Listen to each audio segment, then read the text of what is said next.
All right, be honest, Dean. Have you ever manually texted or checked your phone while driving? I'm going to plead the fifth on that one. Yeah. Fine. Can I refer you to my legal counsel? All right, but let's be honest. I mean, the reality is most of us have. Maybe when I was rolling up to a stop sign or something like that. Okay, yeah. It happens. Something innocent like that, yes. The irresistible allure of that black screen sometimes, and when the little things pop up on it and shine at you and say, look at me, look at me. Need a little dopamine hit, yes. Right. But we also know it's not particularly smart. No, it's not safe. It's not at all. And that's even just as just, driving for ourselves, personal driving. Yeah. Mm-hmm. But I would think that if we drove for our professions, which, maybe in the sales role sometimes you might, our employers really wouldn't want us to be distracted when we're out on the road. Correct. Because an accident could mean lost or damaged goods, delayed deliveries, liabilities, bad publicity. Can we go back to the liabilities, like lawsuit? I'm smelling. Yes. Right, You're going to hear some numbers in this podcast that might be a little alarming of how much it can cost when these little lawsuits pop up. Yeah. Yep. So in the reseller community, we like to emphasize the value of enterprise mobile devices for fleet, for delivery, mobile workers. That we do. Healthcare, all kinds of different places you can find to use mobile devices. But again, they can also be distracting. There's a lot of stuff that can go on even on those, even when it's an enterprise purpose-built device. So thankfully, there is a solution out there. Yes, sir. With some recurring revenue opportunity. Cha-ching, cha-ching. We'll have to talk about that. So this week we're talking to LifeSaver Mobile CEO Ted Chen about what businesses are struggling with, how his company is helping, how you can add their services to your solutions, or even go out to customers that aren't using your solutions and deliver some kind of value to them that could be some extra money in your pocket too. Mm-hmm. Oh, and by the way, Jim Hilton's here. Yes, right. Apparently he's just popping up on podcasts all over the place these days. Well, I feel like we just come to the studio, we turn the camera on, somehow Jim's Jim. There. Yeah, right. And he usually has a good reason to be there. That's right. But he's going to be talking about that, if your customers aren't selling reliable or if they don't have reliable connectivity, none of that's going to matter anyway. So again, he'll be making the pitch for that connectivity aspect. So buckle your seatbelt, check your mirrors, hands at 10 and 2. Is that still a thing? Yes, it is. Okay, I wasn't sure if that was something they took off that we have to do that with. But either way, we got places to go. I'm John Martin. And I'm Dean Reverman. Welcome to BlueStar Nation.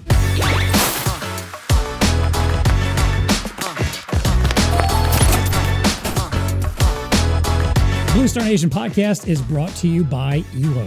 From fixed POS systems to self-pay kiosks, Elo offers a wide range of all-in-one payment solutions that simplify transactions and elevate customer experiences. Nice. Built to withstand the rigors of daily use, Elo's products are designed for durability, making them the perfect choice for any environment. Mm-hmm. We know that's important. We do. It's super important to be able to handle, whatever's out there, whatever situation. Yep. It's not a one-device-fits-all kind of thing. It's not.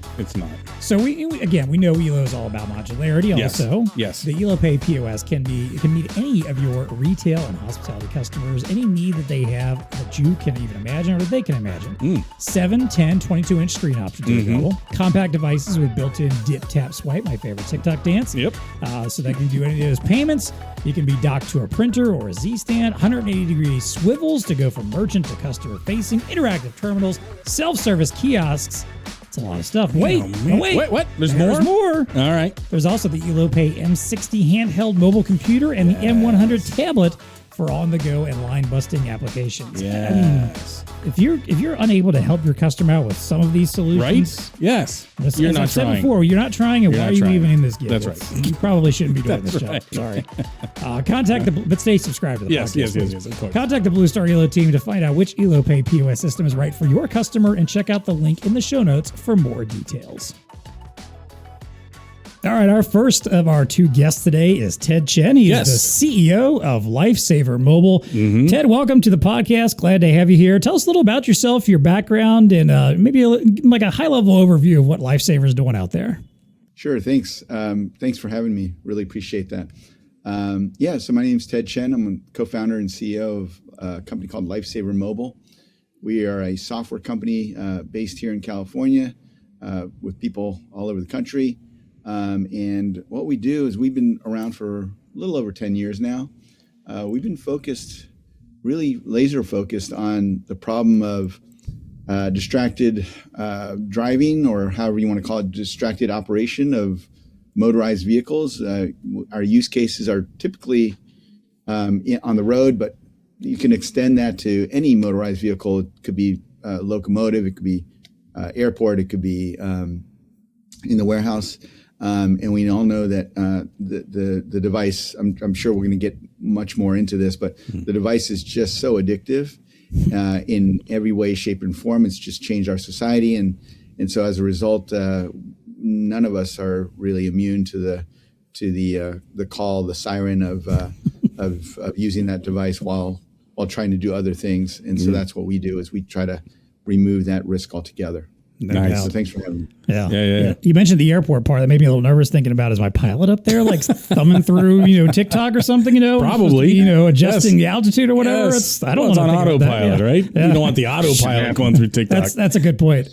Our other guest is Jim Hilton, who, if you've been keeping up with this podcast, this is the third time he's been on this year. Jim, well, I know. He's becoming a co-chair at this point, I think. Well, he's got a lot to talk about. He does. Yeah. He's hitting the ground running with all this networking connectivity stuff. So we're glad to have him back. He actually recommended Ted and LifeSaver to us to come on the pod. So Jim, welcome back to the show. You don't need to give your whole background again, but what have you been up to lately? What have you been up to since the last time we had you on? Oh, I've been up and down South America, North America, as far as working with our valued sellers, customers, and even their end users.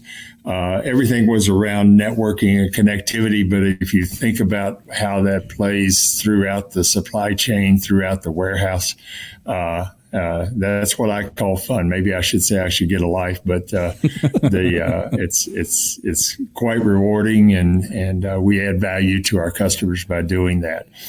And Ted, I'm glad that you could actually make this. This is just to give you pre-warning. Ted and I are personal friends as well as valued partners, and have been for several years. So great. I'm excited about this. I've been watching for this to approach. That's awesome. Then I'm sure we'll be talking about bourbon. But anyway. Oh yeah, sure. That's we can just stop right here and just spend the rest of the time talking about bourbon. It may not be our most watched. Actually, it could be our most watched. That's the next episode, right?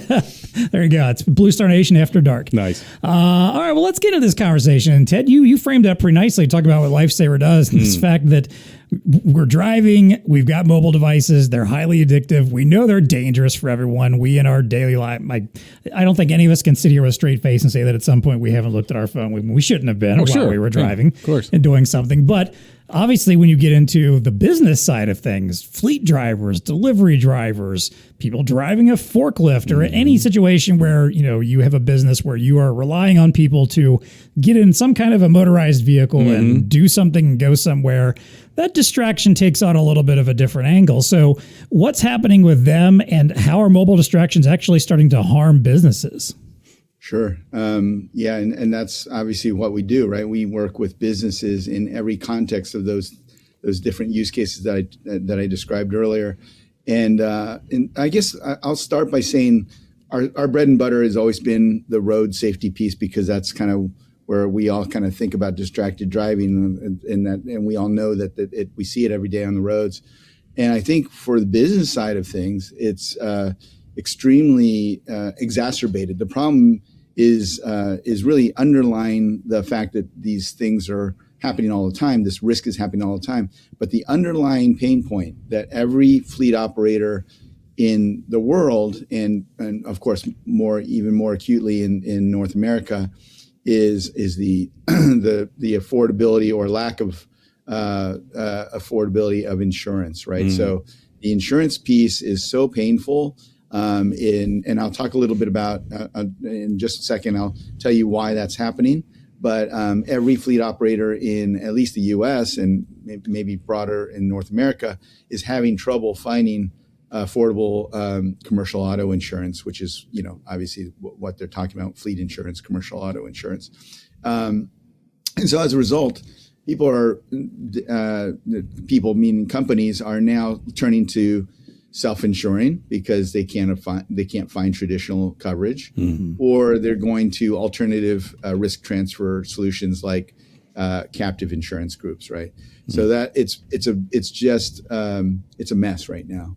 And in terms of what's driving all this, no pun intended, is there's actually three factors. And the third one, I'll get to the third one in a second, but the third one is the one it's really making things really bad for fleets here in the U.S. So, of course, the frequency of claims are going up. and they're going up significantly. So, and I think that's attributed to lots of different factors, like, people just becoming worse drivers through COVID and stuff like that. The cost of repair is going up because if you think about all the technologies in the vehicle, or every vehicle is becoming more and more expensive to repair, right? Because every part is becoming more sophisticated and has some sort of technology piece to it or whatever. So the cost of repair is going up. But the biggest reason why insurance is becoming unaffordable is because of the litigation settlement costs for every single claim is going way up. And of course, unfortunately, as we all know, the legal industry in this country is unlike any other, and that has caused the cost of settlements, the cost of litigation. And there's even a hashtag nuclear verdict, right? $10 million or more is considered a nuclear verdict. And so that's happening more and more all the time, especially in the arena of auto liability. So that's the underlying problem. And if you're a fleet operator, and this is what most people don't know, right, is, oh, well, a fleet, does that mean just like the 18-wheelers? Actually, if you look at the landscape of what's considered a fleet or officially considered a fleet vehicle, you have probably, I've seen different numbers, but anywhere from 30 million to 40 million commercial motor vehicles in the U.S. registered. And so out of that total number, we're talking like 3 million maybe tops is actually 18-wheelers. So that means every single other like light duty van that you see with the logo on the side of the truck, those are the 90% of the total commercial vehicle count, and that's what we're talking about. Those are the fleets that we're talking about. So every business, so there's so many diverse businesses in every industry that are operating fleets. So this is not just afflicting 18-wheelers. This is afflicting many, many businesses across the country, around the world. Wow. Yeah, and when I think about it, fleet doesn't actually mean you have to have thousands of something. But anyway, I'm going to throw a couple statistics on the table as well, and I think Ted has done a great job of delineating many of them. But 68% of fleet operations identify mobile distraction as the primary safety challenge, and other things that were listed would be like eating, or stuff like that. Other again things that you shouldn't be, but leads to distraction and those kinds of things. Distracted drivers contribute to 13% of all traffic crashes and 3,000 of the fatalities that happen in the U.S. So it's a serious thing, right? And then to the financial cost, just to put a number behind that, a non-fatal crash at work involving distraction costs the average employer around $100,000.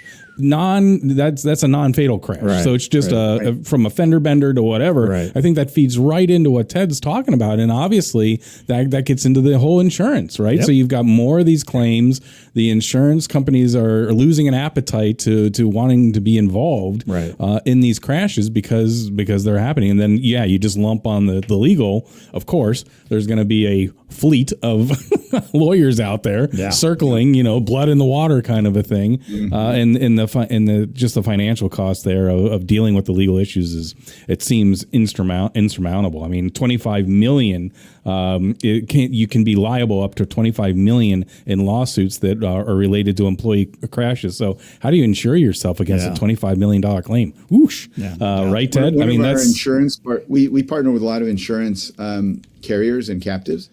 And one of them told me the stat that the same claim, like fender bender, whatever, I forgot what it was, that cost $10,000 5 years ago, easily costs $50K or more now. So it's the same claim. It didn't cost any more to repair, but it's just the cost of settlement is higher now. That's it. The cost of settlement, right? Yeah. Because I guess you see that it's a company-owned car or vehicle or whatever, and that's just now it's a different game. Yeah. But that's really kind of setting the field, I guess, for the need for this type of technology. Yeah, definitely. Yeah.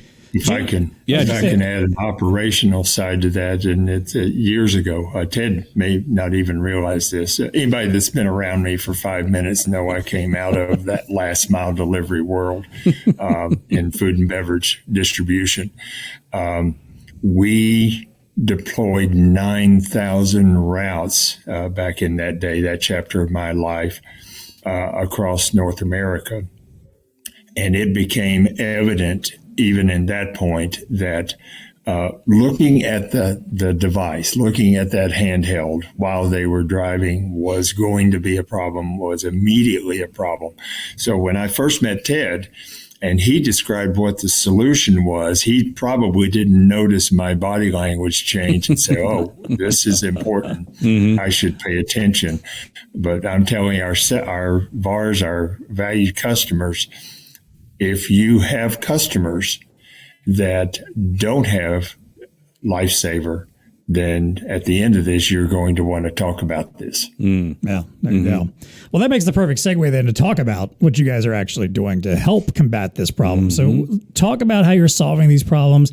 How are you enabling the mobility? The workers are still needed. I mean, it's not like you can't send fleet drivers out there and expect them not to have communication or to get back on a CB radio or something or stop at a gas station and find a payphone. Good luck with that. Yeah, really. So they need to still be able to communicate. They need these devices. A lot of people are using them for their maps. They're using it for, for other forms of communication, for all the delivery aspects, the paperwork stuff. So we know they need them. We know our VARs are eager to get out and sell this stuff and sell mobility. But again, we got to still have to have that safety angle. So how are you guys delivering that and making it so that these devices are safe? We're avoiding these problems and avoiding all these potential giant lawsuits and settlements. Yeah, it's one of the major I'll call it misconceptions is when they hear the term like some sort of technology that kind of shuts down the phone or the tablet or whatever, people automatically go to the place of, oh, this must be a binary situation. It's an all or nothing scenario, and nothing could be further from the truth. We've always understood that we're talking about businesses that have to operate their operations efficiently and more safely. So it's all about shades of gray, where you as a company want to fall within that spectrum of safety, right? And you get to choose what that is. So let me talk a little bit about what I'll keep it high level, but some of the features and functionality and how each one of these, there's three major ones that I'm going to cover, and how each of them has the ability to choose what you permit and what you don't permit, right? So everything's customizable. What I'll say before that is this is a 100% software solution. There's no hardware, nothing to install in the vehicle. So it's a software that's installed on the mobile device, whether it's a phone or tablet, Apple or Android, and then it's all controlled by an administrative portal. So the portal, obviously browser-based portal, has a lot of bells and whistles over the years. We've learned a lot through our customers, right, on what they want to control, what sort of variations of things that they want to see, and everything can be variable based on dials that you dial within the portal. So that's kind of how the whole system works, and really high level. And then, getting back to the features, well, first and foremost, and I think you hit the nail on the head when you said screen blanking. That's kind of that's the core functionality that everyone's looking for. Every company in North America and the world wants to remove the multitasking risk of the employee looking at their screen, right? We see, and on the roads every day, as we said, and then of course it happens on tarmacs and the warehouse and everything else. So what do? We obviously take away all access to the screen other than what's permissible, right? Again, permissibility established through the portal. Navigation is always allowed because we know that almost every company, or at least on the road use case, every driver needs navigation. You may not need navigation in a warehouse, but you certainly need it on the road. So screen blanking, the key first piece. Second piece is hands-free call enforcement. So again, not so much on the tablets, but on the smartphone, if you're giving that driver the ability to communicate by voice, right? You want to make sure that it's compliant with what the legal threshold is, or the legal requirement, at least in North America, is hands-free, right? So you got to make sure that they are using a hands-free connection, a hands-free handset, a Bluetooth headset, or whatever. It doesn't matter, but it has to be hands-free. And so that our software makes sure that you are using a Bluetooth connection to establish those voice connections. And then the third thing, which I think is really, really interesting, it's kind of in the roadmap area as well, but it's current and future, is we think in our opinion, having talked to thousands of fleets over the years, that the safest way to communicate with your drivers is through voice. Is through a voice alert, not necessarily a call, because calls can be distracting. We all know that. But if something's super important from a safety perspective, from an operational perspective, you want to remind them of something that's time sensitive. You can deliver that through a voice. And the voice will, the most common example is rerouting. I've heard so many times a company say, hey, I really want to tell them when a customer cancels and they got to pull over and reroute. I don't want them to reroute on the drive during the drive, because that would be crazy. But I do want them to know as soon as possible that the customer's canceled, so they can pull over safely. So what's the most safest way to do that? Not a text, of course, because they're looking at their phone, and probably not a phone call, because you don't want to distract them that way. So a voice alert could be a really nice way to do that. And so we have these voice alerts already. It's all established through the app, and we're delivering things like speeding and other real-time information that's really important to the driver, for the employer to let the driver know. So that's just another example of a voice alert that we can immediately let the driver know that something needs to be dealt with. And that's through the portal, Ted? Like, the operator could, or whatever, the company could send an alert? Or is it more of an automated type of thing? Triggered manually through the portal. Yep. Yeah, exactly. Or and it could be programmatically delivered through a connection to your dispatch system, whatever that is, right? So I won't name any customer names, but there's a big conglomerate of companies that we work with. It's all under one roof, and they use Salesforce for their dispatching system. So we're talking to them about, hey, can we tap in with a direct connection to your Salesforce instance? So whenever a customer cancels, then that triggers through the API or through a webhook an immediate notification through voice. Nice. And again, what's cool about the voice piece is it's not just this pre-programmed voice that's through Siri. It could actually be, your voice that's pre-recorded or whatever. So whatever you choose to do, that could be what the driver hears. Nice. It's pretty nice. I love the beauty and the simplicity of this. Go ahead, Jim. You got a comment? If I can. Yep. So add let's call it a real world use case. I think several years ago, but the thought might come to any of the listeners that, well, why doesn't the line of business application just have that built in? That dispatch application or that field service application, I was out in a vehicle. I'll keep their name to myself, but it was a restaurant field service equipment repair driver. And if you think about having a fountain machine go down in the middle of lunch hour, that is almost an ambulance, a 911 kind of call, if that was not there. So the application gets built to where the driver gets the immediate redispatch that, I know you were going to this stop, but redirect, turn left, and go to this stop instead. Why? Because the fountain machine just went out and it's lunchtime. That ping of that line of business application automatically makes the driver take his eyes away and take his eyes to the screen if he's doing 20 miles an hour, or if he's doing 50 miles an hour. When you say, well, why don't they redevelop that? Well, these applications, many of them have been in place and been updated many times over. But the idea of adding this kind of capability to it is not really a high priority. It is, they're talking about doing better service to the customer, not the idea of making sure eyes stay on the road. Yeah.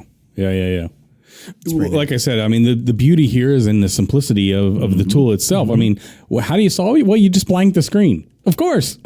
I love it. Until you need to use that screen. Until you need to use that screen. Yeah. So, and Ted, I was wondering though, because, I get it when the mobile devices that are provided by the employer, but are you also finding I've got my Zebra and my Honeywell device, and of course we would install this LifeSaver app on there. Are you finding that companies also want folks to put it on their personal, devices as well? There's that opportunity as well. 1,000%. Of course, the challenge is it's a personal device, right? So, I would say there are very few, a small percentage. Let's put it that way. A small percentage of the companies have the conviction and the leverage, or the motivation, or enough motivation to convince the employee to do that on a personal phone. They happen. It does happen, but you have to have that magic trifecta in order to get that to happen, and it's kind of rare. What I'll say there is that the technology works beautifully on any mobile device, so it doesn't matter who owns it. Of course, deployment is easier with a work phone because then you can do it through mobile device management. Right, it does it all at scale. But we have another approach for non-work devices as well, which works beautifully. But I would say the challenge is that it's not your device, so you have to overcome through some sort of leverage. Maybe that's the wrong way to say it, but we have companies that they've been their conviction is so strong that they make this a condition of employment, right? Or new hire employment. So when you come in for training, if you're not willing to do this, unfortunately, this is too important to the company, and they just say that you've been disqualified from being hired. Right? So I can definitely see that really becoming all across the board, right? People have different views on that. Yeah. Oh, and I get it, but I could see that becoming more and more prevalent, perhaps. Look, numbers speak, and if this is having a dramatic impact on the company's viability, if they're going to get sued and are liable for $25 million settlements, I mean, these are real numbers. Those are big numbers that would put a lot of companies out of business. So. I think that as this particular solution maybe becomes a little bit more known, I could see it being, a condition of employment. But anyway, that's fascinating. It's I can see, I definitely get it. And like I said, the beauty here is in simplicity. Well, we're just going to blank the screen and only allow certain things. I was going to add one more. Sorry, I was going to add one more thing to the question about personal phones. So clearly, what when you get into the arena of post-crash settlement and litigation, you want to show to judge, jury, whoever that you've done everything possible to mitigate. Great point. So number one, going back to how do you protect your company from liability? You have to do this on every work device. There's no ifs, ands, or buts. If you're not, then you're opening your exposure, negligent entrustment, all those claims on the corporate device. On the personal phone, what we've been advising our customers to do is you give them the offer. You say, we're paying for this. We want you to do this on your personal phone. You can't force them. And of course, in most cases, they'll say no. But when they say no, the only thing you can do at that point is to get some evidence of the fact that you gave them the offer and they said no. So, so we basically came up with a one pager kind of acknowledgement form that says, hey, we offered, you denied, or you declined, or whatever. And so at least you have that in the employee file to say, you know what, we tried our very best to get rid of this personal phone distraction, and that's all we can do. I mean, that's what any, in a court, that's all they can expect of us, right? Yep. Yeah. No, that's fair. Yeah, definitely. Yep. I appreciate that this is not just a safety solution. Also, there is a productivity and efficiency aspect. Right. We know last mile delivery and route planning, all that stuff's super important and difficult to manage. And hey, if you can wrap it up all together with a safety angle too, where you're not only are you making sure that they're not distracted, but you're also going to get them where they need to go, when they need to get there. To Jim's point, there's sometimes things pop up if you're delivering to certain places, or you're a repair person. Yeah.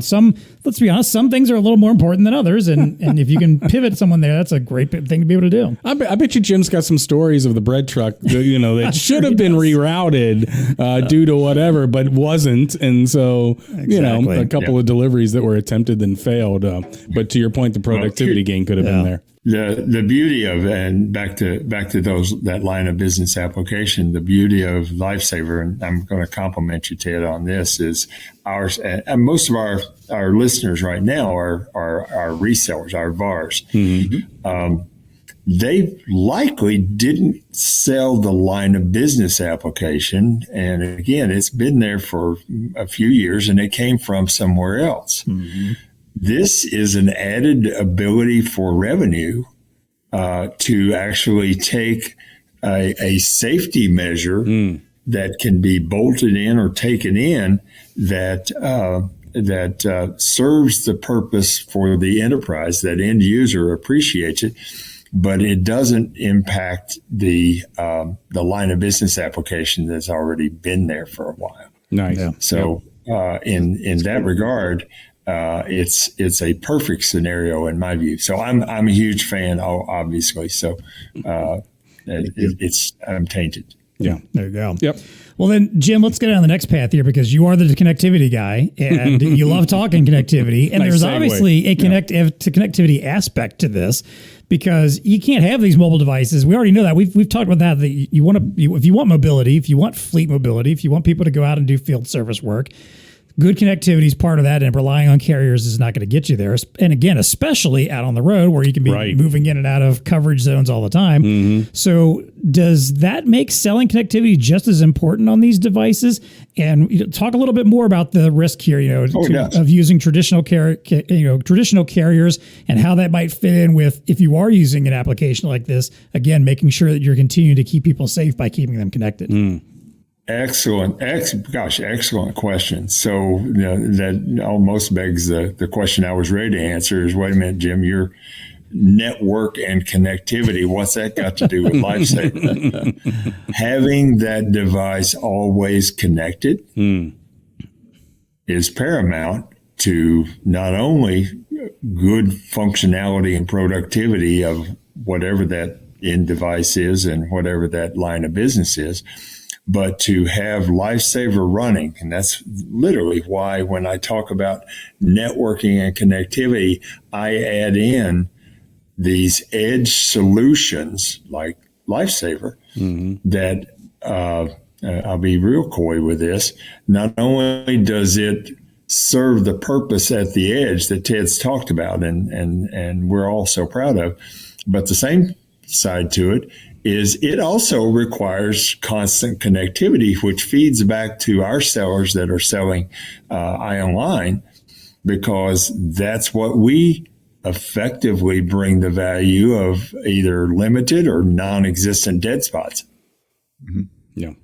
So because I've got to be connected out in the field to actually have those messaging come through, those voice messages come through, and actually be able to monitor the solution.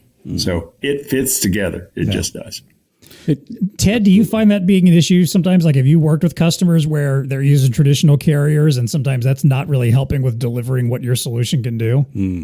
Yeah, that's right. And Jim said it perfectly. Like, there are parts of the country, obviously parts of the world, that connectivity is challenging, really challenging. And so for those devices to be, we as our solution doesn't perform as well in certain areas because of that connectivity challenge, right? So, and again, I'll say this without, again, trying to be a little bit coy, but certain platforms rely more on connectivity than others. But at the end of the day, who wouldn't want connectivity consistently, right? Yep. So at the end of the day, if you have consistent connectivity, you also have consistent potential for distraction, and we can help with that.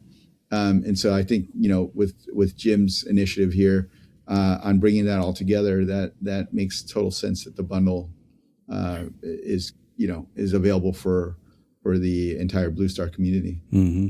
There you go. Yeah, and as we've been preaching, getting more involved in the connectivity part of the equation. There's money in them there hills. There it is. Very much so. Yes. So and there's money in taking LifeSaver to market as well. That's right. So it all fits really together. well. I want to make sure we've talked about outside the four walls quite a bit. I'm intrigued, Ted, with inside the four walls. How does this fit into the warehouse? Yeah, so we've been hearing very loud and clear from our channel partners, our VARs, and obviously from BlueStar, that distraction is a pain point for the forklift operator too.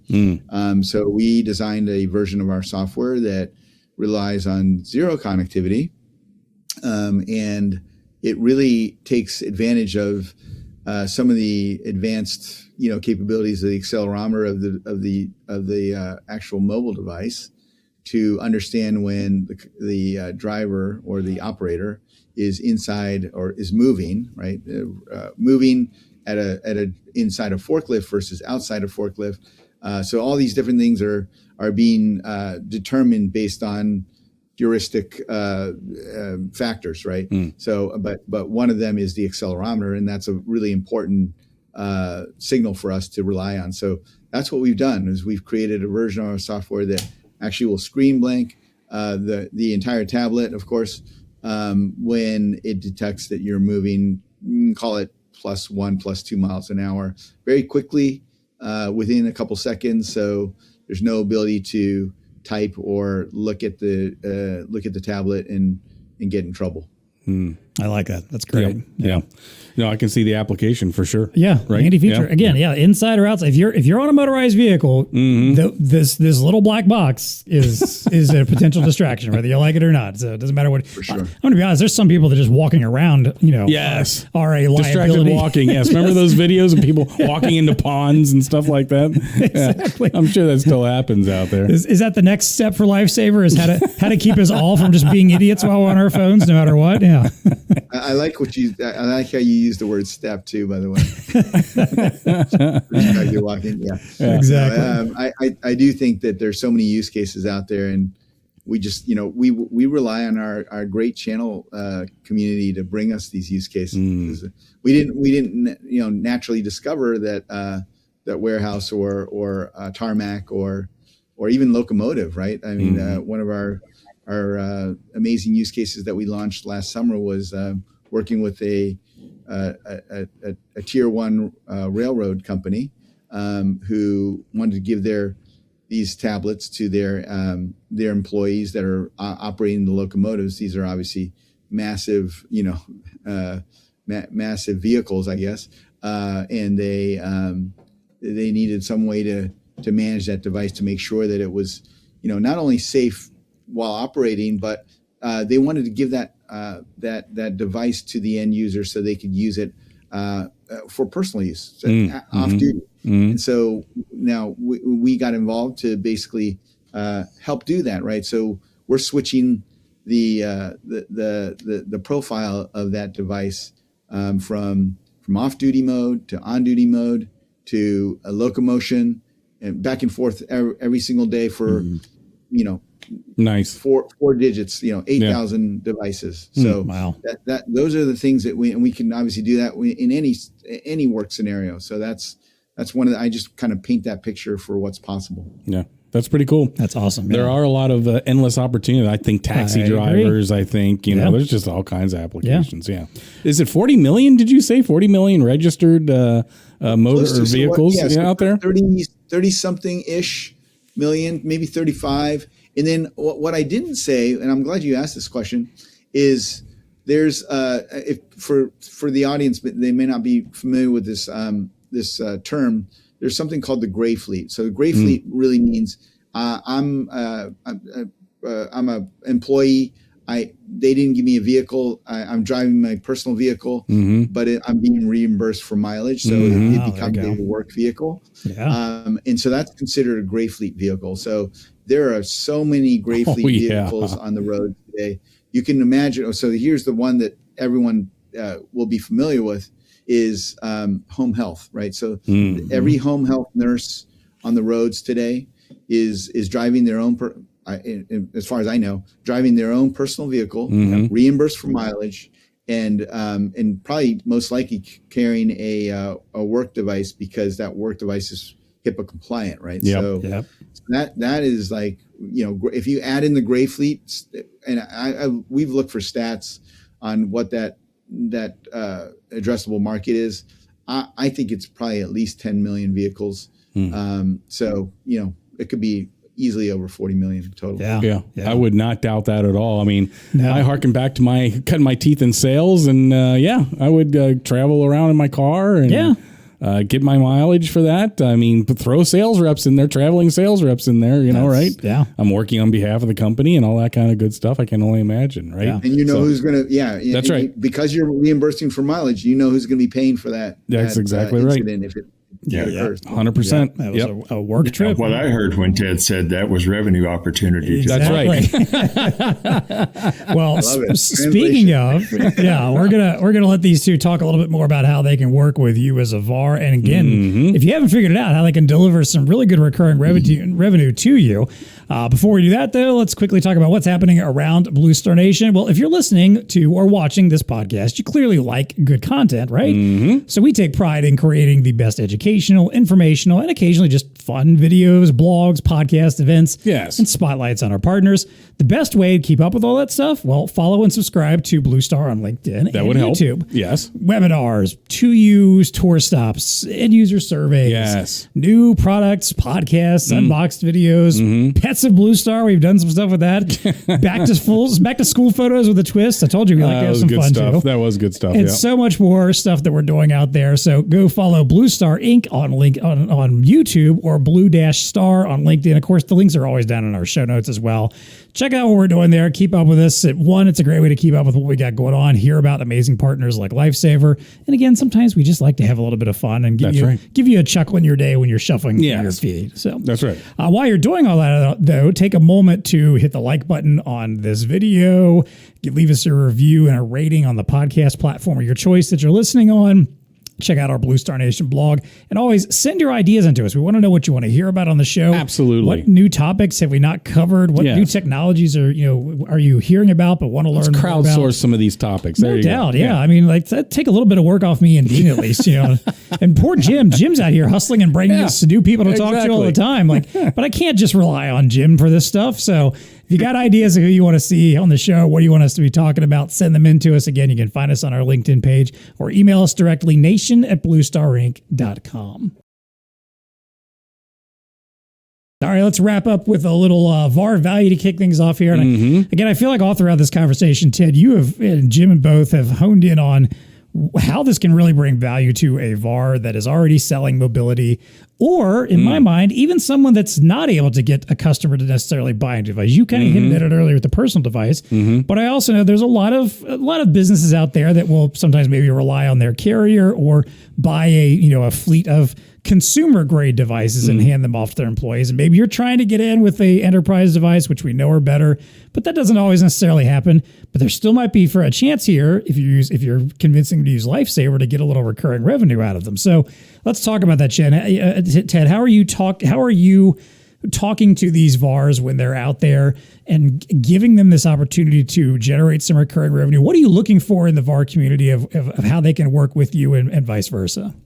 Sure. Well, obviously, first and foremost, we are obviously a SaaS-based solution. So there is that recurring revenue stream, which is, I hope, is attractive to the VAR community. We obviously look for VARs that have, an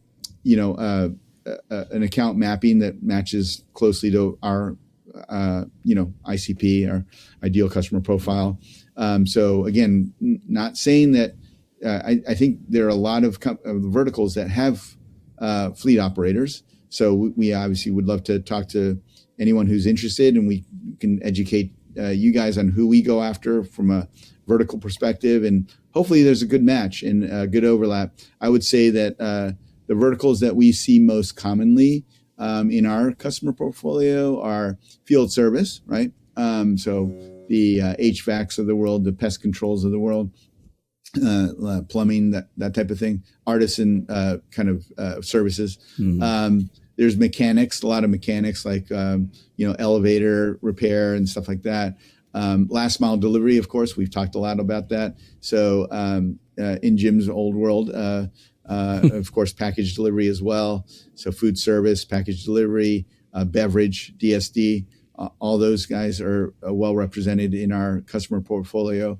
And then sales and service, right? So there are a ton of companies that actually have a very diverse set of drivers on the roads, right? They have their delivery, they have their sales and merchandising. So they literally have, maybe 2 or 3 distinct fleets within their company, and they obviously treat them differently too, right? So the rules may, unfortunately or fortunately, however you want to choose to look at it, they'll treat them from policy perspective perhaps differently. And that's again pointing out the beauty of our platform is you can choose to do whatever you want. So you can establish these rules for one set of drivers and these rules for another set of drivers, and perhaps a third set of rules for a third set of drivers. So that's how flexible the system is, the platform is, because everything happens in the portal, right? So yeah, that's a little bit about. So we'd love to account map with any of the folks out there that are listening today, see if there's a match, and then hopefully we can start winning business together. Nice. Awesome. Love it. Jim, anything you want to add here? I mean, you were pretty keen on getting Ted in here, so you must see some real value to our VARs here. I do. I see. Well, first of all, I think everybody knows I've been a fan of BlueStar's for a decade before I joined formally. And the reason why I was a fan of BlueStar's was the solution-centric approach. In other words, we're not just there to sell a piece of equipment. We're there to bring value and bring a solution to market, and bring a solution to our VARs so that they can take that to market. There is no better example of that than LifeSaver, in my view. Of this is not a pallet of equipment we're talking about. This is how to go make money. Either maybe you sold that equipment a couple of years ago and you need to get back in the door. Here's a reason. Or you didn't sell anything there at all and you'd like to get in the door the first time. Here's a reason. So there lies the value prop to us, to me, and to my practice, networking and connectivity. Yeah. As a rep, I'm always looking for a reason to get in the door. Yeah. Go talk to somebody. Exactly. Even if they don't have a particular, they're not using the product that I have right now. That's brilliant. It gives you a good reason to go in there. Yep. Yeah. I would be, I think I'd be pretty pumped to hear about something like this. Yeah, for sure. Like, hey, here's maybe a market that I've never been able to crack into before, or one that's overly saturated and I don't know how to, again, stick that foot in the door and do something new. I think this is the kind of stuff we're always preaching, a perfect opportunity and the perfect kind of partner to make that happen. Yes. So again, check out the... Dean, on that point, I was just going to add on to it. So yeah, a lot of, and that's it's an opportunity to land and expand certain accounts that you already have a great foothold on, right? And so just some people are not aware that, again, back to the point I made earlier, there's so many businesses that have a fleet. So I'll just bring up, without naming names, that they're a large paint manufacturer distributor, and they our partner is working with their store, the in-store use case, right? But guess what? They have a fleet of 3,000 plus 3,000 plus vehicles. You would once you start recognizing them, you start seeing them all over the roads but you know, like anything else, you don't notice them once and it just passes you by, right? But they have 3,000 vehicles, and that's another opportunity for 3,000 devices in those vehicles. Yeah. Little gems like that, for sure. Yeah, no doubt. Well, there you go. If you want to learn more about LifeSaver, I'll drop a link in the show notes. You can also go directly to lifesaver-app.com or reach out to your BlueStar account manager. We'll be happy to hook you up and just get that conversation rolling with you. No doubt about it. All right. Well, then, as always, let's wrap up with our favorite segment each week. What's on our radar? We get to talk about anything in the world of science, business, tech, entertainment, innovation, or just something random that we feel like chatting about. Movies. Today. Yeah. Right. Jim, I'll let you kick us off. What do you got for us today? What's on your radar? I get to start this. That's right. All right. This is exciting. All right. Think satellite connect. My practice is connectivity. Right. What if you needed the satellite to actually make that connection? Nice. Wouldn't it be grand if BlueStar could offer that out? Yes. That would be grand. Yeah. Do we have our own satellite now that I haven't heard about? Is this breaking news? Come back soon. Come back. Oh, look at that. Look at that tease. Wow. Nice. Stay tuned. I have a feeling Jim's planning our next podcast already. He is. All right. You don't need other ideas. Jim's going to be your sole source of new ideas. No doubt. This is just going to become BlueStar Connectivity, the podcast. All right. Well, stay tuned for that. That's a nice tease for the future. Dun, dun. Yes. All right, Ted, what about you? What's on your radar? Well, I thought about it, and I wanted to do a couple here, if you don't mind. Sure. So one is obviously I'd be remiss if I didn't talk about AI and stuff. So I'm gonna make it kind of fun though, and think about like what is it from our perspective, you know, as an end user, right? So from an end user perspective, I find myself going to AI search way more now than I go to traditional search. Yep. And so I find that to be really interesting. That I don't know if I'm the average person or not. Probably most people would say no, but anyway, I do think that I'm kind of indicative of what that you know, you've seen the stats. There's this technology has the adoption curve is unprecedented. For sure. Any other. And so I'm kind of curious to see how that's going to translate from a B2B search scenario. I know that we keep track of this, that we're keeping an eye on this very carefully. But B2B search is a little bit slower, I think, on the adoption curve, but it's catching up as well. So the bigger picture here is, you know, if you're a business like ours, right, or like BlueStar, you got to make sure that your GEO rankings, I think generative engine optimization rankings, are as good as your SEO rankings, right? So no doubt. We're keeping a close eye on all this stuff and how it's evolving. Yeah. Yep. I'm with you there. We're internally talking about it as well. The statistics are unbelievable. And I don't think you're an anomaly at all. I'd say you're ahead of the curve, if anything, because I think this is where we're going. It's absolutely where we're going. And if I was a Google AdWords type of person, I'd be a little bit shaking in my shoes right now, because they're going to start eating away at that behemoth of revenue that Google has made a fortune out of. Yeah. Ted, what else did you want to mention on your radar? Yeah, the other one is a fun one. It's something that's near and dear to my heart. So I'm a huge sports fan. I love the NFL.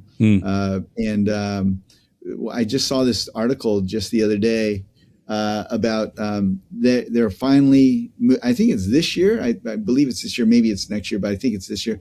They're going to start doing the first down verification through technology. Right? So, okay.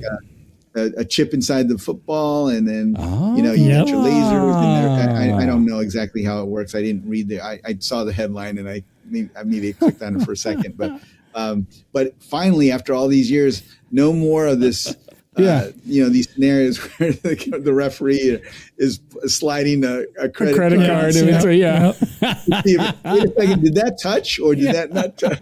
Pull the chain tighter. Pull the chain tighter. Does this get rid of the chain gang? You know, I mean, is that what we're looking at here? I think it might. Wow. No, I hadn't heard about that, but that's that. Yes. I know there's a lot of purists that get upset when they see the technology stuff intruding on sports, but like as a baseball guy, people are already starting to talk about the robo ump. The robo ump. Yep. But then again, I've seen they've been starting to try some of that stuff out in the minor leagues, for instance. Yeah. And they've made a way to do it where it's not a constant thing. It's just you can challenge at certain times. Yep. And sometimes it really does pay off and can change the momentum of a game and for the better. And for sure. I mean, I think for little things like that, it can be very beneficial. Other sports are using it. I was at a tennis tournament recently, and I used to be a ball boy. Yeah. So the umps there, you would be tons of there. I don't know, 4, 5, 6, 7 umps around. Nope. Not just the guy in the chair and all technology calling balls in or out. There you go. So, I mean, that's where it's heading. Hopefully it just makes our games more efficient, more honest. There's less reason to get upset about your team getting a bad call, so... I like that. I think it's yell at the algorithm or yell at the at the technology. Yeah, exactly. Maybe the poor umps will get a little less abuse than they have in the past. So that's a good one. I like that. Good stuff. Thanks, Ted. Yep. All right, Dean, what's on your radar? Well, I'm going to go down the connectivity path here. So we're all worried about our connectivity maybe being hacked. Right? We're sending bits and bytes everywhere in the world. Well, no more. Researchers have demonstrated. Well, no more if you get into quantum computing. Researchers have demonstrated quantum communications networks that can a distance of 11 miles using a single photon. This gets into whirly-bird, right? Like just really heady stuff. Single photons and conventional fiber optics, making a step forward and realizing, quote, unbreakable quantum encryption. So we can do quantum computing, which I don't understand, but apparently that's a thing. Right. But now they're getting into quantum quantum connectivity. So Jim, I don't mean to one up. I had no idea you were going to go down the satellite, but apparently quantum networks, is unbreakable. So researchers at a couple of universities did this little thing. They connected between campuses. Isn't this how it always works? Like they connected one campus to another campus, and they were able to use a single photon to go 11 miles. But if you can use quantum communications, that now is in part unbreakable. So, but they're using fiber optics, right? So it's not Wi-Fi, it's not wireless type of stuff. It's using that. So anyway, this I don't know. You got quantum computing. Is it real? I don't know. Now we got quantum connectivity. I don't know. Maybe we are someday. Maybe in our lifetime we'll have quantum computing and networking. Maybe. All of it unhackable. That sounds like a good idea, wouldn't it? Yes. Sounds like being. So anyway, Jim, we're going to have to talk about that in a couple of years, where we're connecting via quantum connection. Stay tuned for the first quantum connectivity, partner that we'll hook you up with. So what's on your radar? All right, I'm stepping away from all the digital stuff here. I'm giving a little less digital, which is how about would you like to take a trip to the world's deepest hotel? Deepest hotel. Now, okay, you're wondering what does that mean? I'm scared already. It literally means climbing down into a former slate mine in North Wales. Now, the hotel appropriately is called Deep Sleep. Okay, nice. They have 4 cabins and 1 double bedroom that's literally like carved into part of the cave with a nice big double bed in it. All right. It's 1,375 feet down. Nope. Which they said the context of that was you could take like the tallest building in London, drop Big Ben on top of it, and then have the entirety of the royal family standing on each other's shoulders, and still wouldn't be quite that deep enough. Yeah, no.